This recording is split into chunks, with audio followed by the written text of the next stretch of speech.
Hello everyone, कैसे हो आप सब। आई होप कि आप सब बहुत अच्छे होंगे। अगर आप अच्छे नहीं हो तो मैं दुआ करता हूं कि आप बहुत जल्दी अच्छे हो जाएं।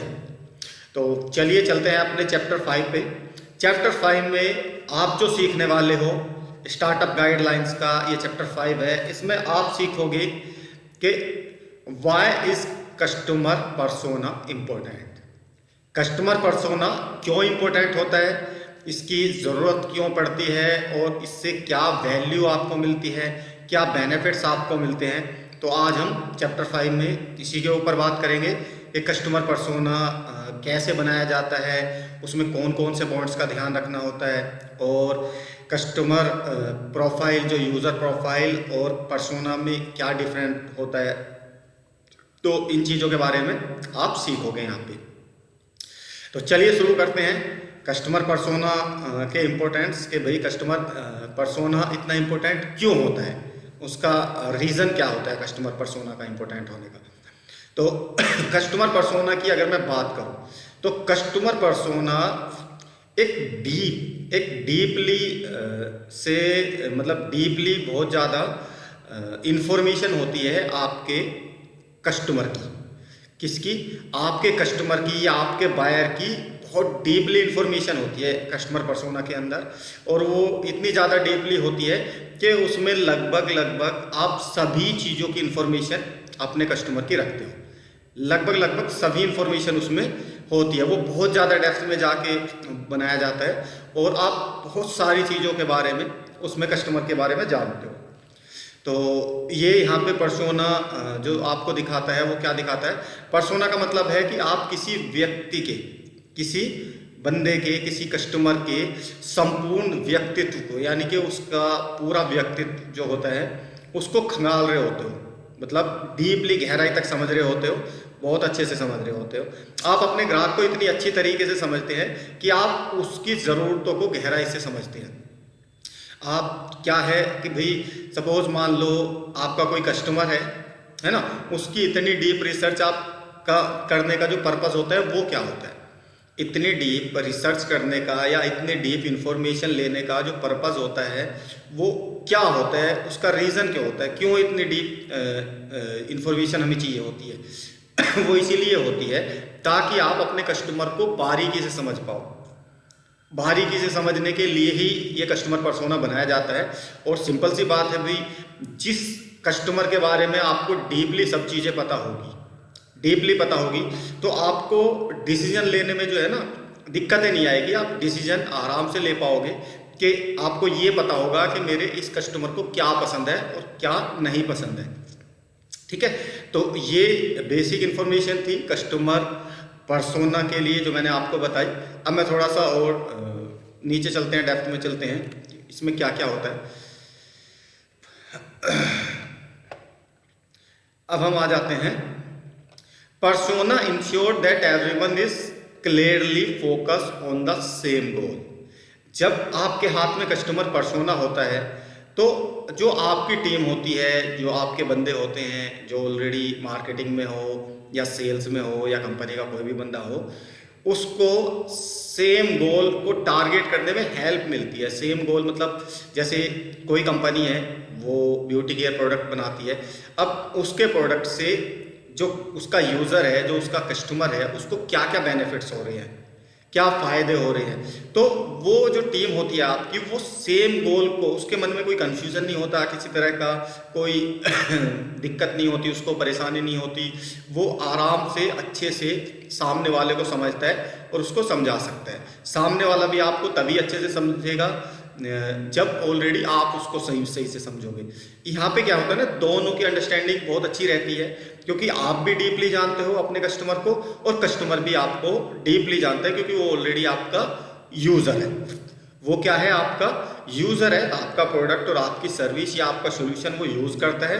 तो आपने क्या किया, चलो और डीप से समझते हैं कि हम और अपने जो कस्टमर है उनको और बेहतर सर्विस कैसे दे पाए, बेहतर रिजल्ट कैसे दे पाए। कोई प्रॉब्लम्स तो फेस नहीं कर रहे, कोई प्रॉब्लम्स अगर आ रही है तो फिर उसको सोल्यूशन दे पाए।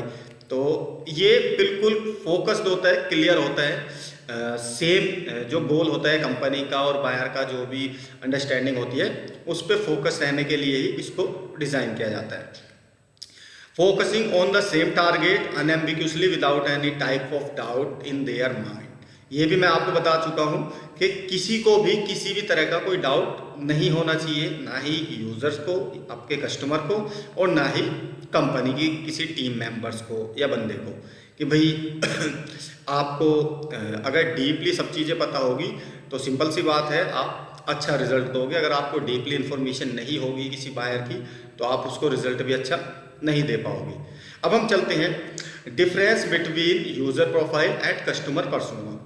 अभी मैंने आपको यूज़र प्रोफाइल बनानी सिखाई थी, उसमें कुछ पॉइंट्स हमने नोट कराए थे, 10 पॉइंट्स थे वो, जो कि एक कस्टमर प्रोफाइल बनाते टाइम ध्यान में रखनी होती है। ये चीज़ें सीखी आपने पीछे की वीडियो में।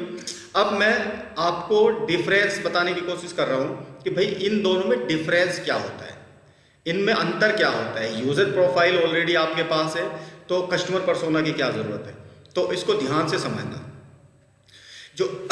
जो यूज़र प्रोफाइल होती है, जो यूज़र प्रोफाइल होती है वो आपके टारगेट कस्टमर के लिए होती है, यानी कि जिसको आप टारगेट करने वाले हो। मैंने जो टैम का जो आपको चैप्टर 4 में जो टैम ने प्राइमरी रिसर्च आपको सिखाया था एक एग्जांपल के साथ, उसमें मैंने बहुत क्लियर किया था कि आपका यूज़र्स कौन होगा, आपका यूज़र कौन होगा और आप यूज़र्स को कैसे पहचानोगे, उसको कैसे लेके आओगे। ठीक है, तो वहाँ पे यूज़र की क्लैरिटी आप बहुत अच्छे से समझ गए होंगे। अब बात करते हैं कस्टमर पर्सोना की। तो कस्टमर पर्सोना क्या होता है, ये आपका जो टारगेट कस्टमर होता है उसके लिए नहीं बनाया जाता है, ये ऑलरेडी उसके लिए बनता है जो आपका कस्टमर है, जो आपकी सर्विस यूज़ कर रहा है, आपका प्रोडक्ट यूज़ कर रहा है, आपके सोल्यूशन यूज़ कर रहा है, ये उसी के लिए बनाया जाता है, स्पेशली बनाया जाता है उस बंदे के लिए। ठीक है, तो टारगेट कस्टमर और कस्टमर में फ़र्क होता है। टारगेट कस्टमर वो होता है कि जिसको आप टारगेट कर रहे हो, वो अभी आपका कस्टमर नहीं बना, और कस्टमर पर्सोना वो होता है जो ऑलरेडी आपका कस्टमर है।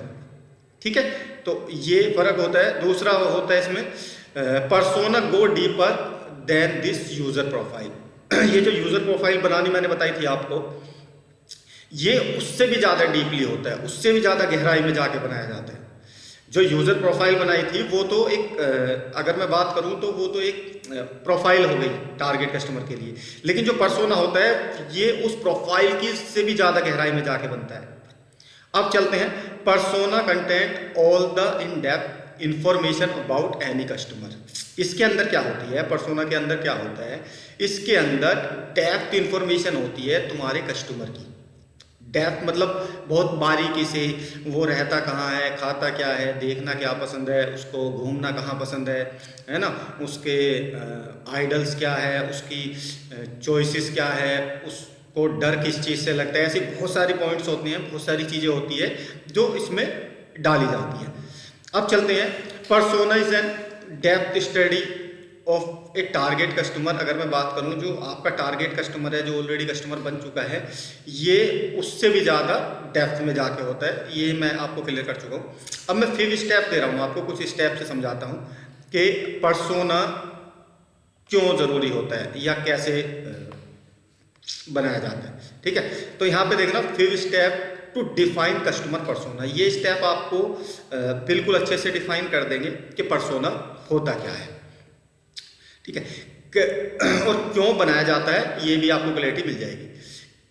क्रिएट एक पर्सोना, पर्सोना डेफिनेशन है ना, create a persona definition with your team.